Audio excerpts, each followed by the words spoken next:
Okay, very good. Good evening, everyone. After that little delay, last week we began in the Mesilas Yesharim Zrizus, which we said we're not going to translate, but a very great excitement for a person to do a mitzvah. That usually means the person is doing it with alacrity, and all the other definitions we gave last week. And we said you have to be as clever to be a Zoris, which is in the aspect of Asay Tov, doing positively, just as much as Zehirus, where it's Sur Meirah, staying away from evil.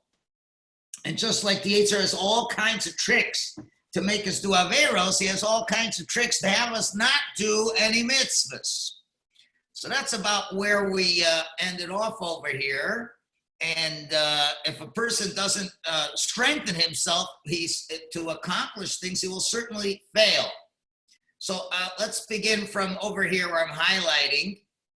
Tira, you'll see, you can observe, Ki teva adam kaved ma'od. A person's nature weighs very heavily on himself.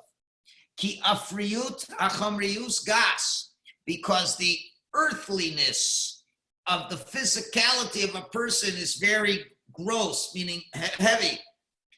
Therefore, a person doesn't want to make effort, doesn't want to exert himself with any work. And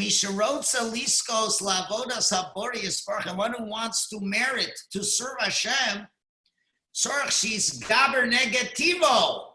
you've got to fight against your nature, atzmo, your own individual nature. These gaber, and strengthen yourself, these dares. Again, have that zrizus to do that. So this is where we come to, I'm not sure if I mentioned it in this class this time around, but the idea of gravity. Gravity, as I said, that all science is based on Torah and specifically on Kabbalah. So the idea of gravity, where does it come from? It comes from the point that if you have chomrius, you have the realm of physicality, wants to go back to its source. And just like the Talmud says that the world was created with the letter Hey. And when you look at the letter Hey, you see that the bottom of the Hey is open at the bottom and there's room to fall right out. And there is the natural chomrius of a person weighs down. So just like there's a law of gravity that says that the weight, the gravitational pull of the atmosphere pulls you down, and you have to make an effort to go against gravity, to get up and to push forward, so that gravity pulls you towards laziness. And zrizus is that effort that you make to go against that gravitational pull that wants to keep you down. It's a lot easier to not get out of bed. So getting out of bed means you got to go against gravity. Now, you similarly, like the rocket, it has to get out, when it blasts off, it has to get out of the gravitational pull. And once it's out of the gravitational pull, then it can really move. So the same thing, we have to, so to speak, get out of the gravitational pull, and then we can increase our velocity, and you can move much further ahead. Now, you find this very much so in Torah study, as he'll talk about shortly, and in any spiritual endeavor. And the focus here is to go against your nature. That's what needs a lot of strength, because man likes to keep the status quo. As we'll see, man only does things if he has to do things. And therefore, if the nature is to sit back and relax and you don't need something, then you're not going to do anything. So this requires us to go against our nature, which is not easy. Continuing the next paragraph. Because what if we don't do anything? So if a person leaves himself in the hands of his natural heaviness, we don't mean you're overweight physically, but generally all people are weighed down. He certainly will not succeed. It's the second time he said vadai. Up here he said vadai. If a person slacks off and doesn't try to run after the mitzvahs, he will certainly fall. And now he's saying it again, vadai, certainly he will Who shelo yatzlich will not succeed. V'uma shomer Tana, that's what the Tana says in Pirkei Avos, have az kedamer, v'kal kenesher v'rutz kvitzvi, v'gibor kari lasos v'son avicha shavashamayim, be as brazen as the leopard, light as the eagle, swift as the deer, mighty as a lion to do the will of Hashem. And what do you need all that for? Because those animals do a good job against gravity when they want their prey, right? They're moving. They don't sit back. And that's what you have to emulate the animals in that way. And the rabbis also listed a number of things that need constant strengthening. And two of them are Torah umasim tovim, learning Torah and doing good deeds. It's a very clear pasuk that Hashem says to Yeshua in the beginning of Sefer Nach. Chazak v'ametz ma'od. You have to make yourself strong and strengthen yourself a lot. Lishmor lasos kechol haTorah asher tzivcha Moshe avdi. To guard and to do everything in the Torah that you were commanded by Moshe, my servant. So why does the Torah go to that extremes?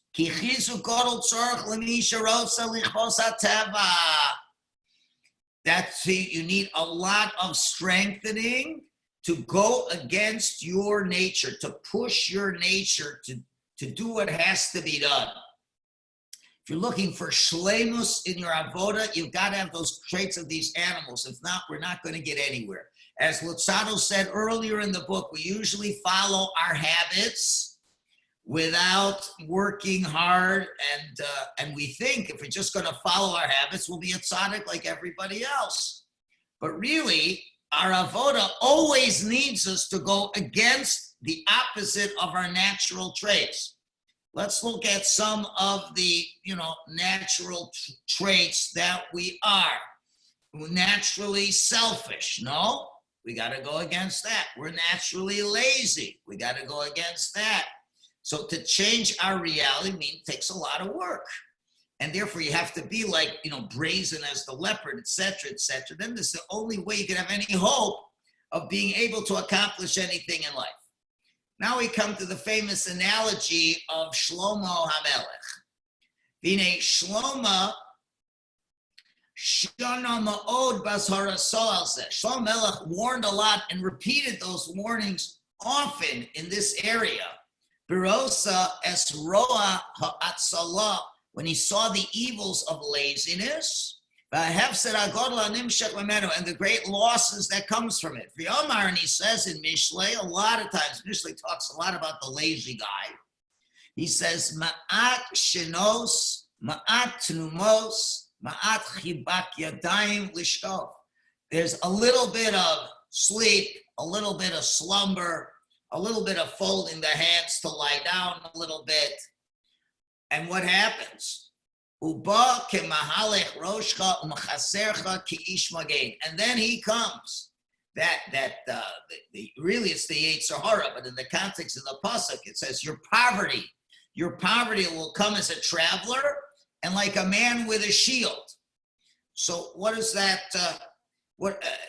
Yes. So what's that saying? So it means like a traveler, like it suddenly comes without warning, just checking in into a hotel. Like a man with a shield, that's a soldier who's armed, who's ready for battle. So that's what's happening. So you sleep a little bit, and all of a sudden the enemy is there. He explains, because the lazy person, even though the lazy person is not doing ra, he's not doing anything bad. He's not being Mechal Shabbos. He's not eating treif. He's not getting up and doing something he shouldn't be doing. But hinehu maybe a sarah alav b'sheval tasishlo. This was sneaky. He's bringing all kinds of evil with himself by sitting and not doing anything. It's easier to recognize a sin when it's an active sin.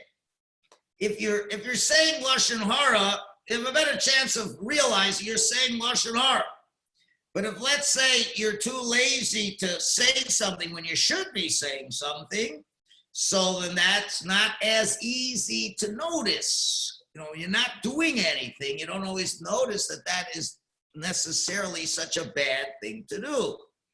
So if you really think about it, you look at the human being, so the development in spirituality is a fairly obvious thing. The natural state of the physical body, like anything in the world, as we said, is that of inertia. And movement requires an expenditure of energy, overcoming that natural state. So any development of the spirit needs a bit of work. Now let's look at some other natural things. Let's say the natural appetites of hunger and thirst. Well, guess what? If you don't eat for a day or drink for a day, it's going to cause enough discomfort within yourself that will help you overcome the inertia. So you'll get up and you'll look for food and water. In other words, a person normally isn't going to do anything. But if it's too painful to do nothing, then you'll do something, won't you? You're starving, so you're going to do something. You at least walk to the refrigerator. I mean, I know you're lazy, but just to walk to the refrigerator. Okay, you go to the refrigerator, there's nothing there. Absolutely nothing there. So you'll walk over to the cupboard. The cupboard's got nothing there. So you know what the lazy guy will do? He may even walk to the grocery store. Because the pain of doing nothing, when the pain of doing nothing is greater, okay, than doing something, then he'll do something, all right? Let's say, for example, the person needs to have a winter coat. He doesn't have one. And if he's out in the cold, if the discomfort of the cold is so much, it will force him to move and either seek shelter in a warm place or put on a coat. So discomfort,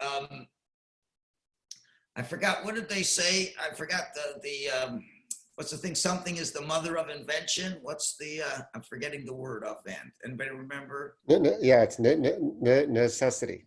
Necessity is the mother of invention. That's the idea. Necessity really means some kind of discomfort. That's usually when there's a necessity. If you need it, that's the mother of invention. That causes the person going to do something.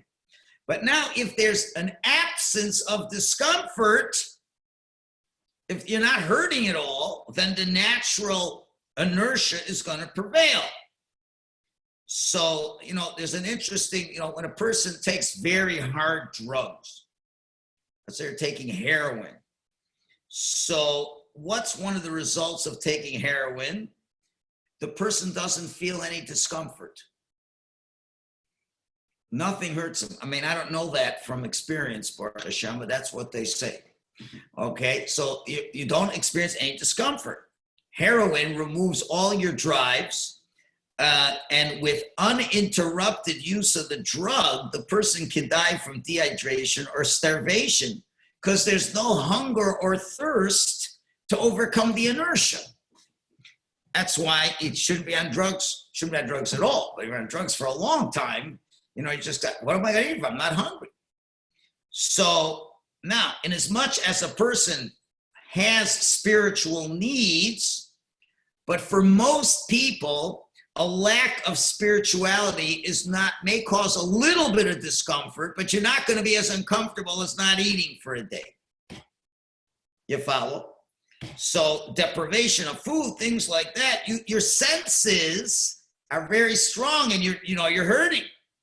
But deprivation of spiritual nourishment, causes some kind of vague sense of discontent. Maybe the person a little bit feels unhappy, but not as unhappy as hungry and thirsty, and he doesn't know what's missing. When you're hungry, you're hungry. And if you put some food in yourself, you'll be fine. The pain will go away. If you're thirsty, you know what to do. You're tired, you got to go to sleep. You're cold, you got to go into a warm place. It's obvious, okay? But spirituality, the real drive and the feeling of missing, unfortunately, doesn't happen until you get much older in life. And therefore, you can't identify exactly what's wrong when you're starving spiritually. And you may, try to relieve that discomfort in other ways. Such as, and I'm not feeling any meaning in life. Now, it's really your neshama screaming out. You haven't learned any Torah. You haven't done any mitzvahs. but the person's not sophisticated enough to read his feelings. So what does he do? He says, I have to do something. I think I'm going to go into another project to make more money. Okay. Or I'm going to, eat a lot more food or something like that. And that's very dangerous. The PSS Rebbe talks a lot about this. He talks about when you get a certain spiritual feeling, people, they claim they don't have any spirituality. And he says, when your emotions are working, that is the beginning of spirituality. For whatever the cause. If you're very sad about something, very happy about something, it's a great spiritual opportunity that you can grab.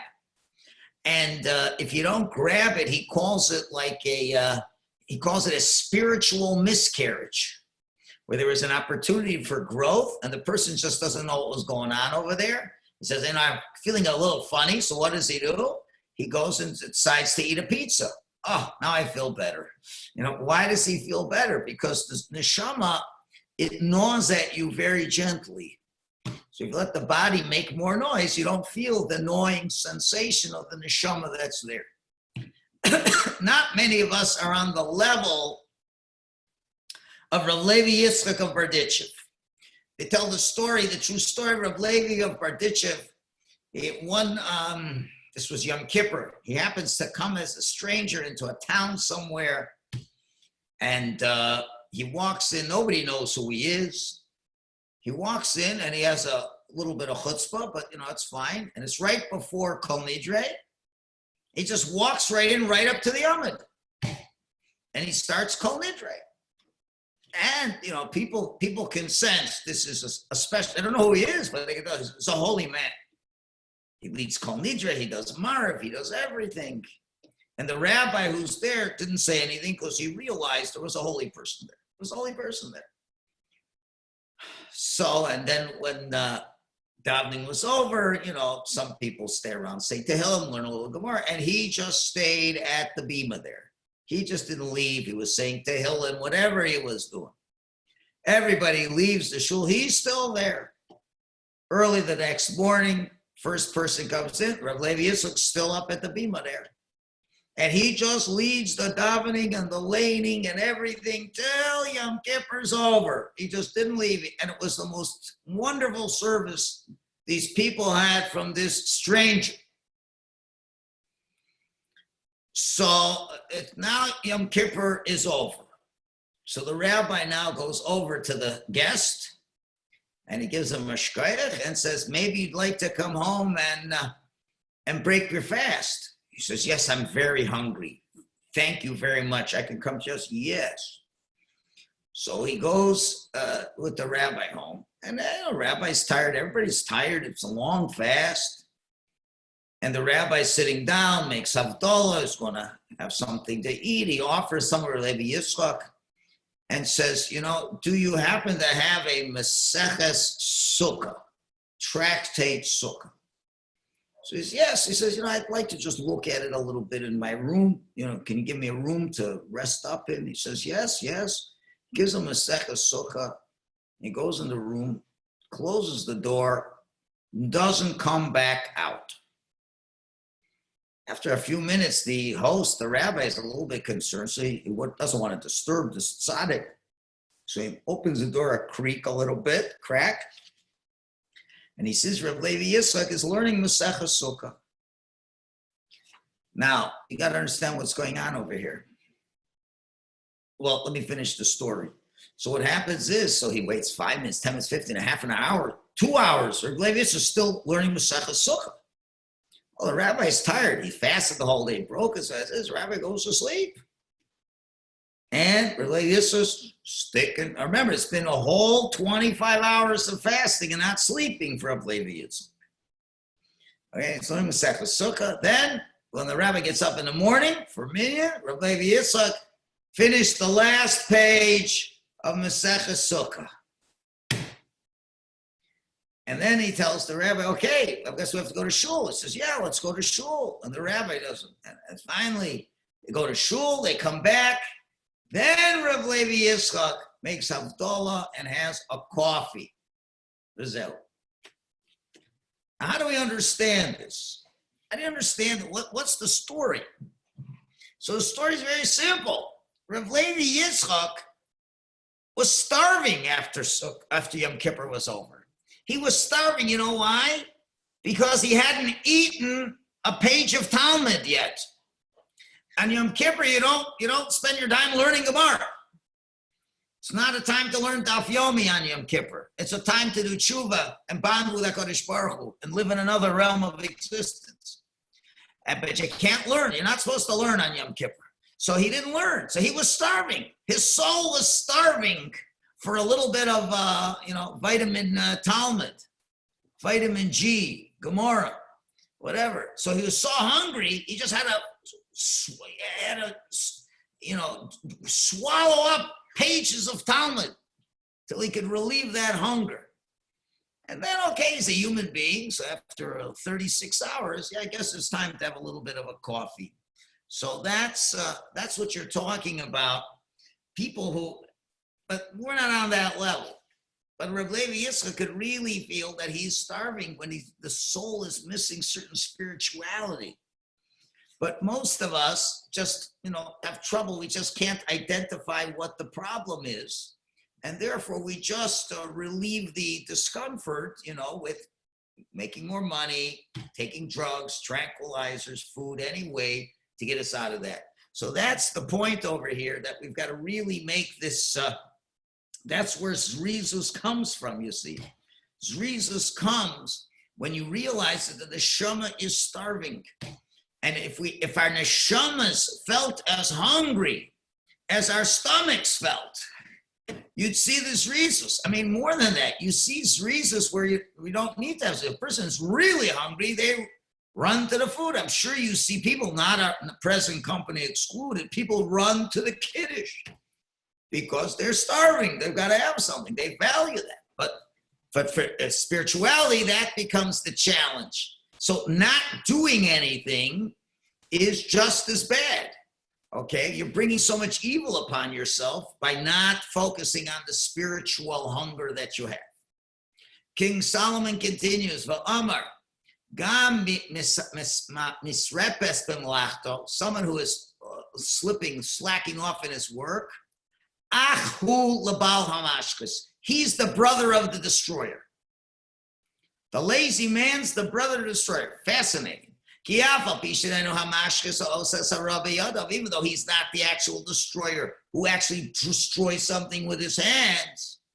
But lo tichshav shurachim, don't think the lazy man is that far away. He's like a brother, he's like a comrade, he's akin to that person. How is that? Well, obviously, he's destroying something much more valuable than whatever the other one is destroying. He's destroying time, destroying the ability to accomplish things. So although he's not actively destroying, it's passively destroying things. And King Solomon continued, or bi'ur tziyuri, when he gives an illustration to explain what an otzel is like. What can happen to what happens to people every day? He says the following, I'll stay ish otzel avarti, I passed by the field of a lazy man, val kerem odom chasar lev, and on the vineyard of a person lacking understanding. Interesting what he's calling it. He's calling on the one hand an otzel, and then he's talking a chasar lev, lacking heart. Lacking understanding, what means lacking heart. What happened? He passed by this field. The field was overgrown with thorns and thistles and became a mess. And they covered everything in, and the wall broke down and everything. Okay, and I took a look at this, and I took this to heart. I got musar. And he says that he said before, ma'at shinos, ma'at numos, a little bit of sleep, a little bit of slumber, ubab mahalech, reisha v'chula. And what happens is you sleep a little bit, and then you lie the hands down again, and the poverty comes as a traveler, and you want like a man with a shield. So that's what King Solomon saw the musar of the person who's lazy. Now that's the obvious Pashup shot. But the simple shot is obviously true. When you go to Lazy Man's Field, that's exactly what you're going to see. But the rabbis in the Yalkut take this as an analogy to something much more important. It was overgrown with thorns. What does that mean? What did I do there? The guy tries to figure out what the Torah portion is about, or the air of Torah, trying to understand it. He can't figure it out. Kosu Panav, the thistles, they cover up the face of the field. Next analogy is, since he didn't work hard in understanding the Torah, now he renders false rulings, and that which is tameh, he says is tahar, and that which he says is Torah, he makes tameh. He breaks the fences of the rabbis. What's the punishment? So Shlomo himself says in Koheles, someone who breaks the fence, the snake kills him. So what is he saying over here? It's not only laziness in taking care of a farm. It's referring to spiritual laziness, where you're lazy when you're studying and you don't work hard to understand it, then you make the wrong understandings, you come into the wrong conclusions, and then you have various, you think you're doing the right thing. At the end of the day, you cause your destruction. Hainu, as he explains, the evils of the lazy man doesn't come in one shot. Slowly. She doesn't even realize it. Because he goes from evil to evil until he finds himself totally sunk in evil. In the beginning, he just doesn't make enough effort as he should do. He doesn't pay enough attention, doesn't work hard enough to understand what he's learning. But once you're not working hard enough to understand it, you're not going to understand it. Therefore, you're not going to learn the Torah adequately. What's the next step? And now the fact he's not learning enough, we're going to learn again. He doesn't understand. It's like you go to a class, it's like Daf Yomi. If you don't understand today's Daf, tomorrow's Daf is going to be 10 times harder, and you're not going to understand tomorrow's Daf.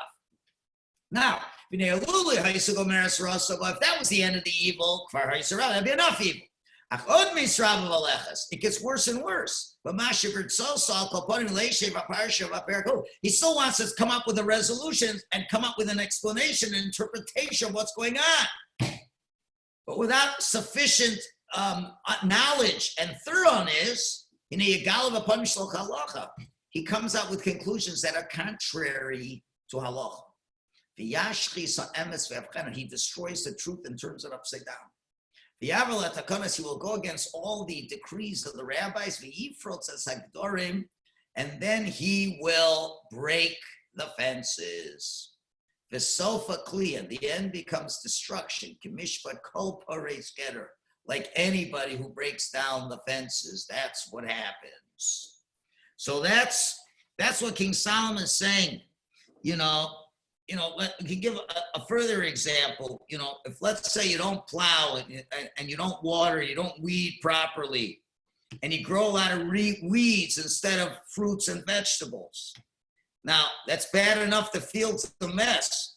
What if the foolish person thinks that the wild vegetables are good to eat when they're really poison, and now he eats the poison? That's the same thing. You're learning Torah. You're not planting the Torah properly. You're growing poisonous Torah. You're coming up with the wrong ideas. So when you fail out of laziness, you may not see. The problem when a person fails with laziness is they don't always see that laziness is the cause. They may attribute it to everything else but his laziness. He may think, I'm just not generally a very smart person. I'm not a big achiever. Or he may place the blame and failure on others. That's a terrible teacher. That doesn't motivate me. That person's not so good, and that can deteriorate our interpersonal relationships. So that's what happens. It's a slippery slope. The laziness impacts on our ability to understand Torah, certainly. And if you don't understand Torah, then the ability to do mitzvahs properly. And that's what it is, not giving 100%. That's what it's about. Zrizus is giving it 100%. And if you're failing in certain areas, to back it up and go over until you get it properly. And ultimately, this reason brings you to the worst conclusions that you can have. We're in the middle. We're going to have to stop it here. And we'll continue tomorrow at this point to continue the downward slope of the person who's not a Zoriz. Okay, thank you very much for listening, everybody. And have a good Thank you, night. Rabbi. Okay, Thank Zai. you. Laila Tov. Thank you. Thank you.